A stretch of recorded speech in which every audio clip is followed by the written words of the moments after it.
이제 오늘 우리에게 주시는 하나님의 말씀을 함께 봉독하겠습니다. 누가복음 12장 13절부터 21절까지 신약성경 115면 누가복음 12장 13절부터 21절 그리고 30절에서 31절 두 군데를 보겠습니다. 다 같이 일어나서 하나님의 말씀을 보겠습니다.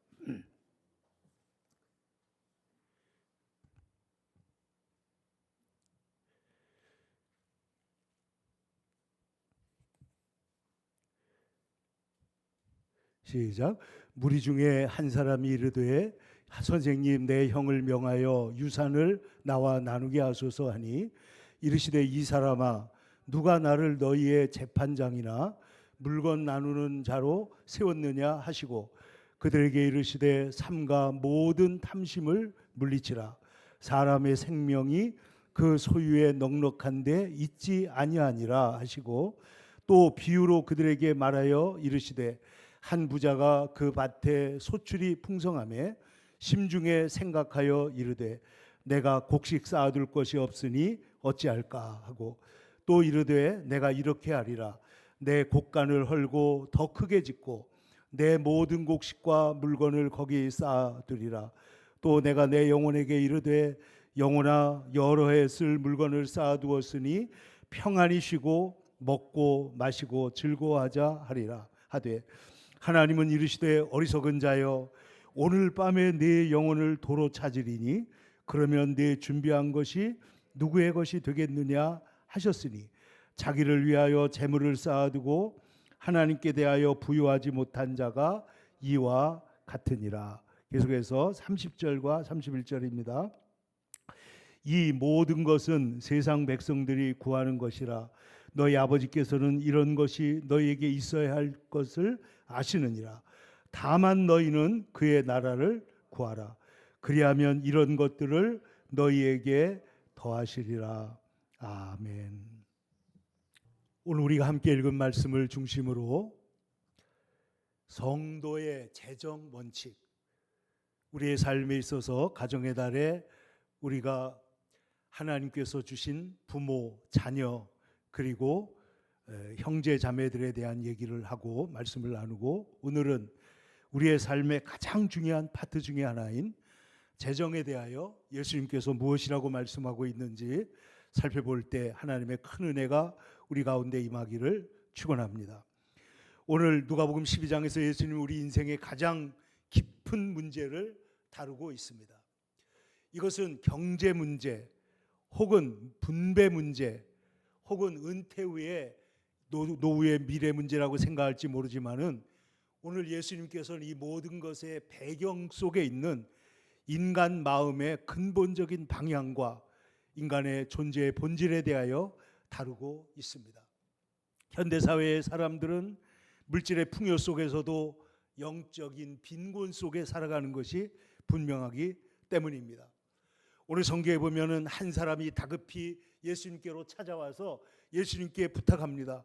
선생님, 내 형에게 명하여 유산을 나눠주게 해주세요. 형이 아마 욕심이 많았던 것 같습니다. 그리고 당시에는 랍비들이 이 유산 분배 문제에 대해서 조정을 해준 부분이 있기 때문에 어떤 면에서 보면 일면 타당한 면이 있습니다.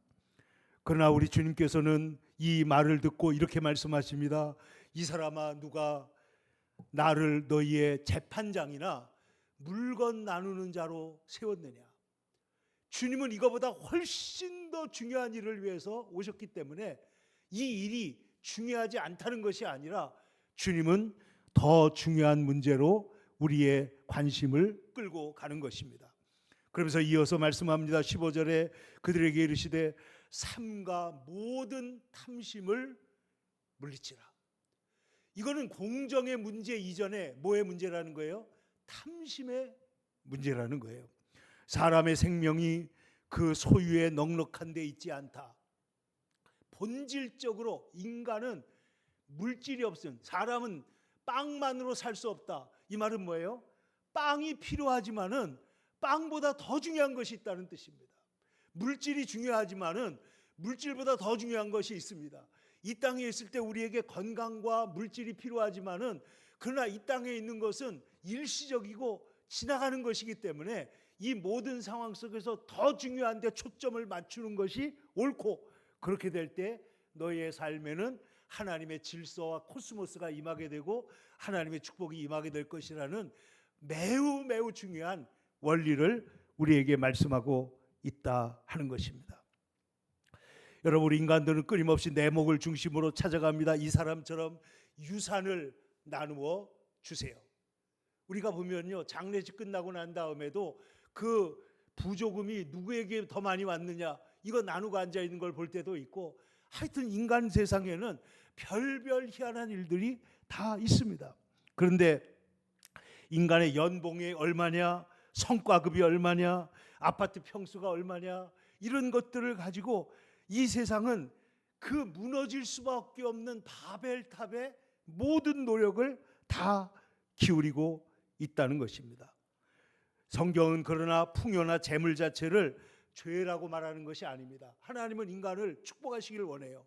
신명기에 보면 하나님 우리를 축복하시기를 원하는데 문제는 어디 있느냐 하면, 잘 살게 될 때 하나님을 잊어버리고 내 힘으로 잘 살게 됐다고 말할까 봐 하나님은 그 교만과 그 자기 중심성을 경계하면서 그 축복을 주시는 것을 어떤 의미에서는 조절하고 있다. 이것이 성경의 분명한 입장입니다. 여러분 보세요. 하나님께서 이삭에게 복을 주시는데 이삭이 그 땅에서 농사하여 100배를 얻었다. 100배를 얻었고, 여호와께서 복을 주심으로 그 사람이 창대하고 왕성하여 마침내 거부가 되었다. 오늘날로 말하면 100억 원, 이런 큰 부자가 되었다 하는 것입니다. 성경은 욥을 통해서도 이렇게 말합니다. 여호와께서 욥의 모년, 욥의 말년에 욥에게 복을 주시는데 처음보다 더 큰 복을 주셨다. 나이가 들었는데 여러분 사업도 못하고 그런 것 같은데 오히려 더 복을 주시기도 한다는 것입니다. 그러므로 재물은 하나님의 선한 창조 세계의 일부이며 축복의 도구가 될 수 있는데, 문제는 뭐냐?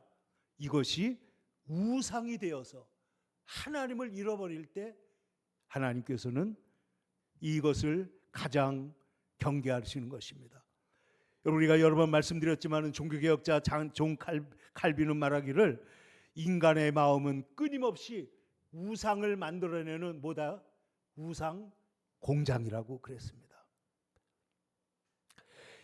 인간은 끊임없이 하나님 자리에 다른 것을 올려놓으려고 하는데 그 가장 강력한 후보가 바로 물질이라는 것입니다. 그래서 칼빈은 우리가 가진 모든 것은 하나님의 손에서 날마다 새롭게 공급받는 것이라고 했고, 루터는 말하기를 하나님은 오늘도 구두 입는 사람이나 농부나 제빵사의 손을 통해서 우리에게 축복하신다. 우리가 열심히 일을 해가지고 그 축복을 받도록 하나님께서 그렇게 설계하셨다는 것입니다. 근데 오늘 성경에 보니까 이 부자 그 일을 듣고 예수님께서 그 사람들에게 잊을 수 없는 비유를 가지고 교훈을 하십니다. 그게 뭐냐면 한 부자의 이야기입니다. 16절을 보세요. 또 비유로 그들에게 말하여 이르시되 한 부자가 그 밭에 소출이 풍성하며, 여러분 소출이 얼마나 풍성했냐면은 여기 성경에 보면 이 사람이 기왕에 이미 창고를 갖고 있는데 창고에 담을 수 없을 만큼 많이 나왔어요. 그래서 이 사람이 어떤 생각을 하냐면은, 그러면은 창고를 헐어버리고 더 큰 창고를 지어야 되겠다. 근데 이 창고가 요셉의 창고처럼 나누어주는 창고가 아닙니다. 번영을 보관하는 창고니 나누어주는 창고가 아니고 누구를 위한 창고예요? 자기를 위한 창고예요. 자기를 위한 창고. 18절 보세요. 자, 17절 심중에 생각하여 이르되 내가 곡식 쌓아둘 곳이 없으니 어찌할까? 너무 돈을 많이 벌었어요. 너무 수출이 많이 났어요. 너무 생산이 크게 됐어요. 18절 또 이르되 내가 이렇게 하리라. 내 곡간을 헐고 더 크게 짓고 내 모든 곡식 내 모든 물건을 거기 쌓아두리라. 그리고 말하면 뭐라고 해요? 내 영혼아 여러 해 먹을 물건을 쌓아두었으니 먹고 마시고 즐거워하자. 여러분, 이 사람은 물질이 있으면 영원히 만족한다고 착각하고 있는 것입니다. 근데 여러분, 지난 주간에 우리나라의 큰 회사에서 노조원들이 데모를 하면서 어떻게 했어요? 파업을 할 것이다.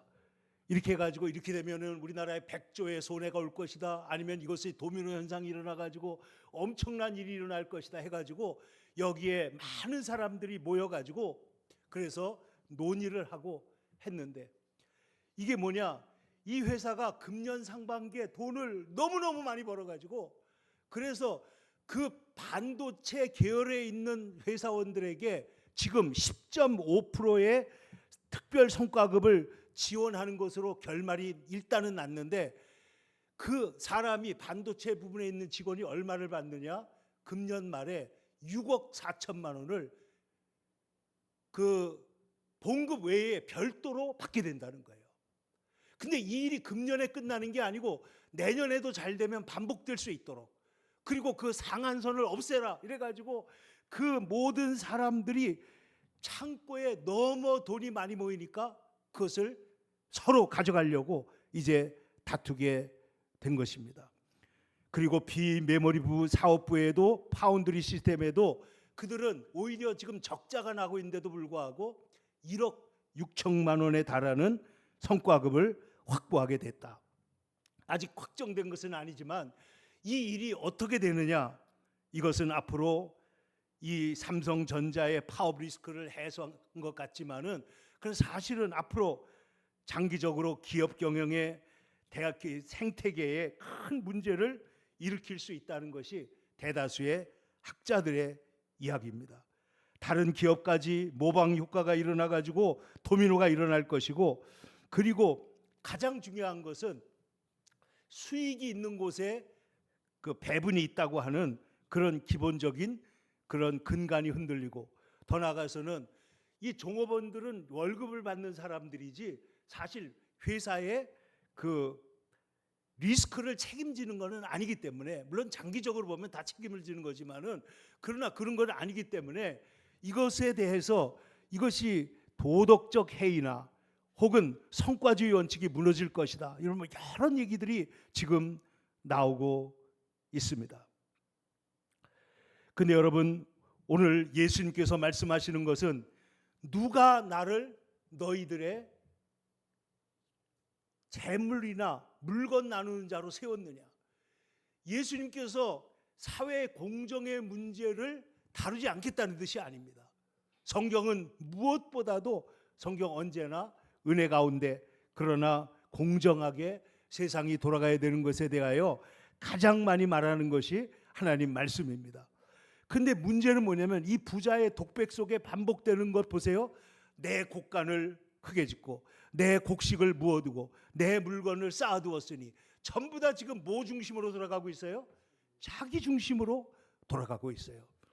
거대한 자아상만 그 안에 있습니다. 그리고 내 영혼아 평안히 쉬고 먹고 마시고 즐거워하자. 통장 잔고가 늘어나면 미래가 평안할 것이다 생각하지만은 오늘 하나님께서는 예수님께서는 엄청난 얘기를 서너 가지를 해서 이것을 허물어뜨리고 있습니다. 먼저 그러나 우리가 이 문제를 좀 더 보겠는데 은을 사랑하는 자는 은으로 만족하지 못하고 풍요를 사랑하는 자는 소득으로 만족하지 아니하나니 이것도 헛되도다. 전도서가 뭐라고 그랬다고요? 은을 사랑하는 자는 은으로 만족하지 못한다. 우리의 만족은 오직 어디에서 와요? 우리 하나님께로부터 오기 때문인 것이죠. 마틴 루터는 이렇게 말했습니다. 재물은 좋은 종이지만 또한 무서운 주인이다. 잘 하나님의 질서 안에 있을 때는 재물을 잘 쓰면 우리에게 얼마나 편안하고 얼마나 중요한 일이 되는지 몰라요. 그러나 이것이 재물이 주인이 되는 순간에 어떻게 해요? 우리는 물질의 노예가 돼가지고 그래서 그 물질에 빠져 결국은 인생을 망치게 된다는 것입니다. 이 종교개혁자들은 이 인간의 노동과 일하는 것을 직업은 소명이다 그렇게 말했어요. 직업 소명론이라고 말합니다. 우리가 일하는 일은 아까도 말했지만은 제빵사는 빵을 굽고 구두 수선하는 사람은 구두를 수선하는데 이 모든 것은 성직자가 성례를 집리하는 것처럼 똑같이 이건 뭐다? 소명, 하나님이 주신 거룩한 소명이다. 여러분, 이것이 얼마나 놀라운 얘기냐면은 지금도 네팔에 가면은요, 사람들이 그 우상에게 가서 복을 빌고 있지, 내가 어떻게 일어나 가지고 내가 생각을 다시 하고 더 열심히 일을 하고 상황을 개선시키기보다는 자꾸만 이것을 다른 우상에게 가서 이걸 구한다는 거예요. 그러나 종교개혁이 일어난 다음에 모든 하나님의 말씀 앞에 모든 사람은 평등하며 이 말씀은 우리를 하나님 앞에 제사장으로 세우는 것이고 우리의 모든 직업은 모든 것이 빈부귀천이 있는 것이 아니고 그 일은 모두가 다 존귀한 것이다. 거룩한 것이다. 이렇게 말을 해서 이 인간의 양심, 인간의 자유, 인간의 소명, 인간의 이 모든 것을 개선함으로 말미암아 우리의 삶이 보다 성실하게 말씀 중심으로 살아갈 수 있도록 세상을 개혁시켰던 것입니다. 그런데 여러분, 신뢰 그리고 번영 이 모든 것은 하나님의 은혜로 우리에게 주어지는 것인데 오늘 성경은 예수님께서 여기에 굉장히 이런 생각을 갖고 있는 이 부자와 같은 우리에게 폭탄을 던지시는데 잘 보세요. 20절 말씀을 같이 보겠습니다. 20절 말씀, 하나님은 이르시되 시작, 하나님은 이르시되 어리석은 자여 오늘 밤에 네 영혼을 도로 찾으리니 그러면 네 준비한 것이 누구의 것이 되겠느냐 하셨으니.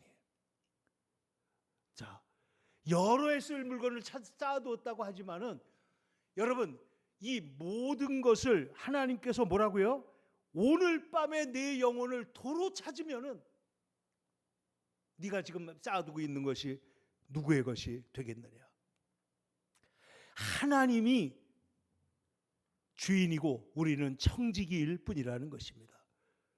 우리의 생명도 우리의 시간도 우리의 재물도 궁극적으로는 우리의 것이 아닙니다. 그날이 되면 우리의 연봉도 부동산도 성공도 명예도 하나도 남지 않고 하나님 앞에 서 있는 우리의 영혼만이 남을 것입니다. 그런데 여기 도로 찾으리니라고 하는 헬라어 아파이투신이라는 말은 일종의 법적 용어예요. 상업적 용어입니다. 이게 뭐냐? 맡겨준 채권을 도로 찾아가는 거예요. 그럼 달라 그러면 어떻게 해요? 주지 않을 수가 없는 것이죠. 주인이 이 원금을 회수하는 순간에 그 사람은 어떻게 해야 돼요? 돌려줄 수밖에 없습니다. 그러니까 예수님께서 말하는 건 하나님께서 이르시되 어리석은 자요. 왜 어리석습니까? 영원을 생각하지 않고 세상 것만 생각하고 타인을 생각하지 않고 자기만 생각하는 사람이기 때문에 이 어리석은 자요. 오늘 밤에 내 영혼을 도로 찾으리니 그러면 너의 준비한 것이 누구의 것이 되겠느냐. 하나님이 호출을 하시고 하나님이 만기가 되었다고 이제 반납하라 하는 순간에 우리는 어떻게 해요? 반납할 수밖에 없습니다. 며칠 전에 여기 우리 유영욱 권사님이 비보를 듣고 달려갔습니다. 말씀을 들었는데 참 그런 얘기를 문자 아니 비보가 무슨 누가 또 돌아가시는가 하니까 그 전 권사님 다니시는 그 교회에 원로 목사님의 따님도 목사님인데 50대인데 갑자기 돌아가셨다는 거예요. 오늘 성경은 하나님께서 우리를 부르시면 뭐라고 그랬어요? 내 영혼아 여러 해 쓸 물건 너 하나님 이르시되 어리석은 자여 오늘 밤에 내 영혼을 도로 찾으리니 그러면 내 준비한 것이 누구의 것이 되겠느냐. 하나님이 찾으시면 우리는 그러므로 우리 인간은 내가 주인이 아니라는 것과 우리는 유한성 심판을 우리에게 우리를 부르실 때 인간의 유한성이 충격적으로 우리에게 다가옵니다.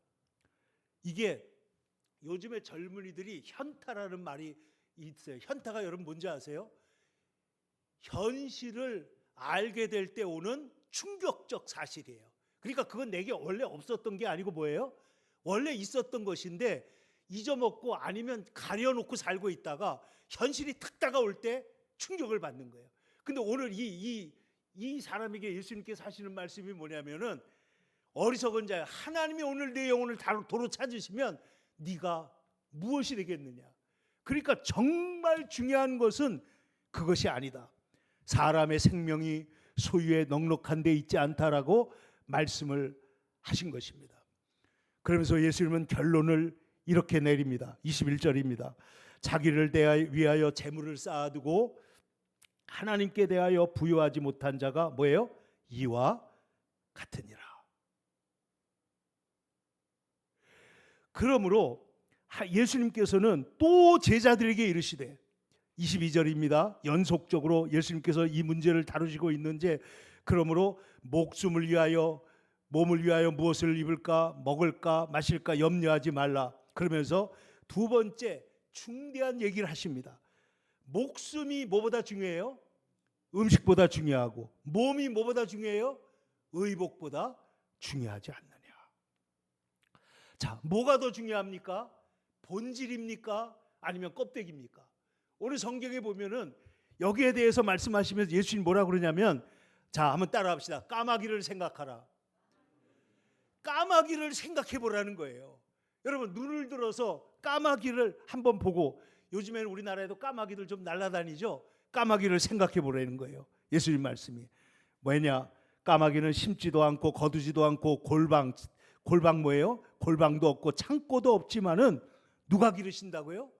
하나님이 기르시나니 너희는 새보다 얼마나 더 귀하냐. 까마귀를 생각해 봐라. 하나님께서 까마귀를 먹이시는 하나님이 너희를 굶기시겠느냐 하는 거예요. 그러니까 물질이 중요하지만은 더 중요한 일에 집중하는 것이 너희의 본분이라는 거예요. 물질이 중요하지만은 먼저 그 나라와 그 일을 구하면은 이 모든 것은 따라오게 돼 있다는 거예요. 하나님의 방식, 예수님의 이 재정 원칙의 가장 중요한 원리가 뭐냐면, 먼저 할 것을 먼저 하고 중요한 것을 먼저 하고 본질적인 것을 먼저 하면 나머지 것이 따라온다. 그리고 그것은 따라오는데 조금 따라오는 게 아니고 엄청나게 따라오게 돼 있다는 거예요. 이게 하나님의 말씀의 원리입니다. 그러니까 우리가 본질, 우리가 예를 들어 장사를 합니다. 그러면 돈을 벌기 위해서 장사를 한다면 돈이 목적이 됐잖아요. 그러나 서비스를 하고 사람들에게 봉사를 하기 위해서 장사한다. 그럼 돈이 어떻게 해요? 따라오게 돼 있다는 거예요. 본질이 먼저라는 거예요. 그러니까 여기에 보면, 자, 여기 하나님께 대하여 까마귀를 생각하라. 마틴 루터는 이 기절을 이렇게 말했습니다. 까마귀들을 보십시오. 그들은 신학을 공부하지도 않았고 곡간을 짓지도 않지만은 하나님이 기르십니다. 참새는 하늘을 날아다니지만 하나님을 향해 지저귀는데 뭐라고 지저귀느냐? 참새들이 나는 염려하지 않아요. 우리 아버지가 온 세상을 먹이시니까요 하고 참새들이 짹짹짹짹 하고 노래하는 것 같다는 거예요. 온 세상 만물을 하나님께서 기르시는데 왜 인간은 염려하느냐? 그것은 불신앙 때문입니다. 디트리 도폰에포는 말합니다.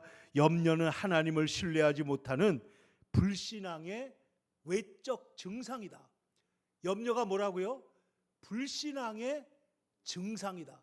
불신앙이 겉으로 나온 것이다. 그러므로 그리스도인들도 염려에 사로잡히는 순간에 그들은 신앙을 잃어버리고 마치 이방인과 다름없는 삶을 산다는 것입니다. 근데 여기에 예수님께서는 자, 까마귀 얘기를 하시고 그 다음에 백합화를 생각하라고 또 말합니다. 보세요. 27절입니다. 시작.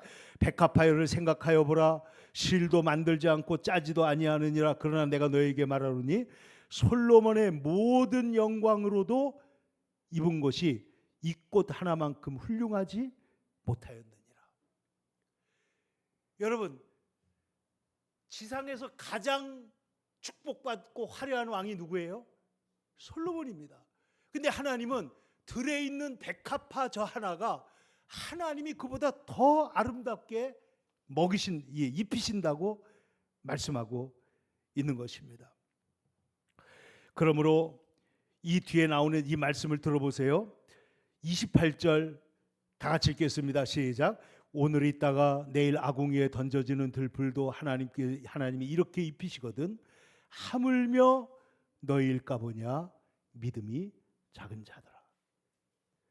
하물며 너희일까 보냐. 여러분, 이 말씀 속에는 하나님이 우리를 얼마나 사랑하시는지를, 그것이 얼마나 당연한지를 강하게 노출하는 거예요. 까마귀도 먹이시고 들의 백합화도 저렇게 아름답게 입히시는 하나님이 하물며 너희를 그냥 내버려 두겠느냐, 하물며 너희를 돌보시지 않겠느냐. 그러므로 오늘 성경의 예수님의 말씀은 하물며 너희일까 보냐. 오늘 보세요. 너의 생명을 찾으리니 내 것이 누구의 것이 되겠느냐. 하물며 너희일까 보냐. 예수님께서 하시는 말씀을 잘 들어보세요. 그리고 우리에게 이렇게 말씀하십니다. 무엇을 먹을까 마실까 염려하지 말라, 구하지 말라. 이것은 세상 사람들이 구하는 것이라 하고 30절 하반절에 너무나 중요한 말씀을 하고 계십니다.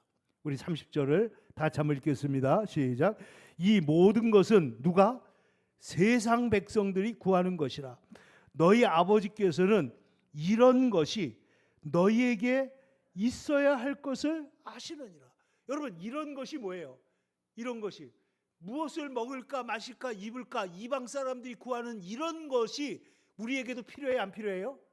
필요합니다. 근데 필요한 것을 아버지가 알아요, 몰라요? 아신다는 거예요. 그러면 그 말은 뭐예요? 하물며 너희일까 보냐. 하물며 아버지가 너희를 이렇게 사랑하시는데 돌보시지 않겠느냐 하는 말씀이에요. 그러므로 우리는 이 세상에서 깊은 신뢰 가운데 주님을 바라보고 여러분, 우리의 마음속에 있는 작은 계산과 작은 염려들을 예수님의 이름으로 놓아버리시기를 축원합니다. 그리고 그 재산을 나누어 달라고 하는 그런 악착 같은 삶에서 하나님의 영광을 구하는 삶으로 바뀌어져야 되겠다는 거예요. 그러면서 말하기를 31절입니다. 시작. 다만 너희는 그의 나라를 구하라. 그리하면 이런 것들을 너희에게 더하시리라. 여기 보세요. 뭘 하면 뭐 하시겠다고요? 그의 나라를 먼저 구하면 너희들이 필요한 이런 것들을 어떻게 한다고요? 더하시리라. 그러니까 이것은 하나님이 우리가 거룩한 목적을 위해서 살 때 하나님이 더해 주시는 것이지, 이것 자체를 목적으로 할 때는 무상이 되어버리고 인생의 방향이 바뀌어서 거룩한 것, 영적인 것, 하나님 나라, 하나님의 그 복음과 하나님의 사랑을 전하는 목적을 향해 사는 것이 아니라 물질을 위해서 살고 자존심을 위해서 살고 남에게 뻐기기 위해서 살고 육신의 정욕과 안목의 정욕과 이생의 자랑을 따라 사는 사람이 되기 때문에 이거는 롱 디렉션, 이건 잘못된 방향이라는 거예요. 잘못된 방향. 그럼 어떻게 살아야 돼요? 먼저 그의 나라와 그의 일을 구하라. 그러면 이 모든 것은 너희들에게 따라오게 되어 있다. 하나님이 도와주실 것이다. 하물며 너희일까 보냐. 오늘 주님이 말씀하고 있는 것입니다.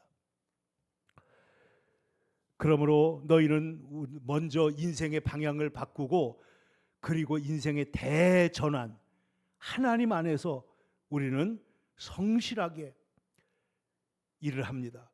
여러분, 성경에 보면 하나님은 악인에게도 비를 내리시고 자연 질서를 유지하시고 노동의 열매를 허락하십니다.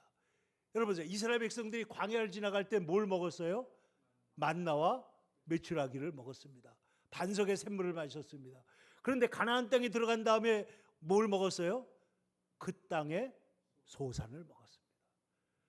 여러분, 만나와 메추라기도 하나님의 축복이고 그 땅의 소산도 똑같은 하나님의 축복인 줄로 믿습니다.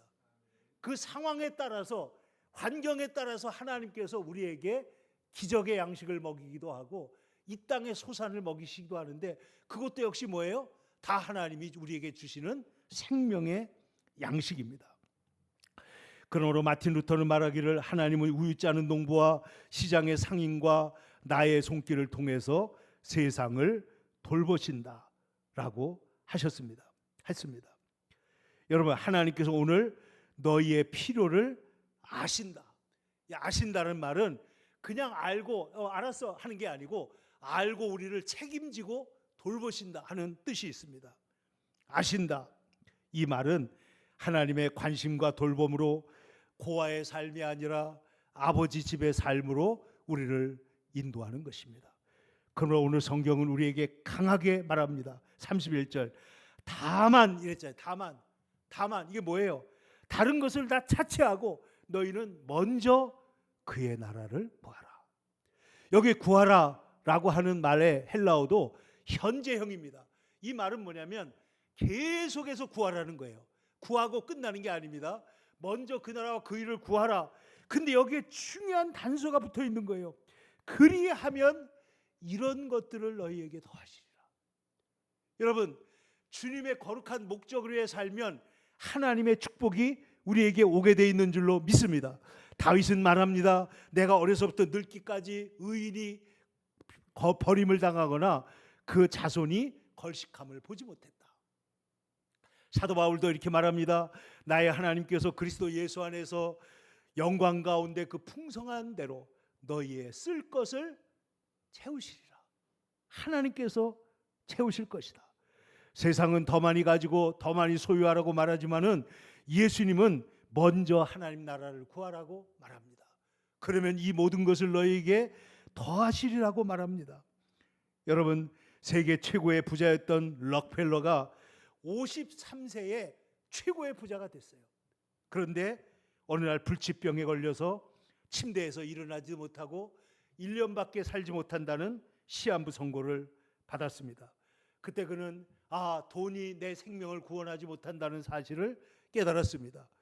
그래서 어느 날 병원에 가보니까 병원에 기부금을 내지 못해서 입학하지 못하는 한 소녀의 사연을 듣고 비공개로 학비를 지원해 줍니다. 근데 지원해 주고 나니까 마음이 새로워진 거예요. 그래서 이 사람이 그때부터 43년을 더 살아가지고 95세까지 살았는데 55년까지는 돈을 벌기 위해서 자기를 위해 살았지만 그 이후의 삶은 어떻게 해요? 남을 돕고 하나님의 영광을 위해서 살았는데 지금도 뉴욕에 가면은 이 록펠러가 헌납해가지고 지은 유명한 리버사이드 교회라는 게 있어요. 교회를 짓고 이웃을 돌보고 그러면서 그는 이렇게 말합니다. 그는 소유의 움켜짐을 포기하고 나누기 시작했을 때 병이 기적적으로 치유됐어요. 불치병이 치료돼가지고 무려 43년을 더 살았다는 것입니다. 여러분, 성경은 우리에게 말합니다. 오늘 성경을 보세요. 적은 무리여 무서워 말라. 32절 적은 무리여 무서워 말라. 하나님이 그 나라를 너희에게 주시기를 기뻐하시느니라. 여러분, 우리가 적은 무리라고 할지라도 그러므로 우리는 어떻게 살아라? 33절 너희 소유를 팔아 구제하여 낡아지지 않는 배낭을 만들라. 새는 배낭이 아니고 낡아지지 않는 배낭을 만들어라. 그러면 하나님께서 우리에게 도우실 것입니다. 여러분, 렘브란트라고 하는 화가가 있잖아요. 그가 그린 어리석은 부자라고 하는 이 비유를 그림으로 그렸어요. 오늘 예수님의 말씀을 그림으로 그렸는데 한 부자가 컴컴한데 앉아가지고 돈을 세고 있어요. 돈을. 이 사람의 관심은 지금 어디 있어요? 완전히 돈에 있어요. 근데 그 그림 뒤에 보면 그림자가 하나 있는데 죽음의 그림자가 와서 이 사람의 목에 손을 얹고 있는 거예요. 실상이 뭐냐? 눈앞에 있는 돈이 진실이냐? 내 목까지 와 있는 죽음의 그림자가 현실이냐? 뭐가 진짜 현실이냐 하는 거예요. 렘브란트는 이 그림을 통해서 우리에게 묻고 있는 것입니다. 사랑하는 성도 여러분, 오늘 우리가 먼저 그 나라와 그 일을 구하는 삶을 살 때 주님은 하물며 너희일까 보냐. 여러분 한번 따라해 보세요. 하물며 너희일까 보냐. 까마귀도 돌보시고 백합화도 돌보시는데 너희는 그보다 얼마나 더 귀하냐. 너희는 하나님의 형상대로 지음을 받은, 그리고 예수님께서 우리 위해서 십자가에 죽으시기까지 우리를 사랑하신 이 귀한 존재인데 얼마나 너희가 더 귀하냐. 그러므로 염려하지 말고 어떻게 살으라고요? 하나님의 나라, 하나님의 의, 하나님의 목적을 위해서 살아라. 그러면 이 모든 것을 너희에게 더하시리라. 이것이 오늘 우리에게 주시는 주님의 말씀입니다. 기도하겠습니다. 거룩하신 아버지 하나님, 우리가 이 세상을 살아가는 동안에 하나님 정말 이 땅에서 생존하고 살아남기 위해서 때때로 힘들게 어렵게 고투하며 여기까지 왔습니다. 그러나 이 모든 과정에 우리를 살리신 것도 하나님이요, 우리를 여기까지 인도하신 것도 우리 주님이신 줄로 믿습니다. 오늘 다시 한번 하나님 앞에 온전히 우리의 삶의 원칙, 우리의 재정의 원칙, 염려하고 궁리하고 나눠달라고 하고 이런 삶에서 하나님의 영광을 구하는 것을 먼저 하고 나아가는 주의 백성이 되게 하여 주옵소서. 그 하나님의 자녀의 풍성함과 그 당당함과 그 하나님의 은혜 안에서 살아갈 때 하나님 우리에게 좋은 것을 아끼지 아니하시는 주님, 주의 백성들에게 은총을 더하실 줄로 믿습니다. 오늘도 하나님께 모든 것을 의뢰하고 감사하며 걸어가신 예수님의 이름으로 기도 올리옵나이다. 아멘.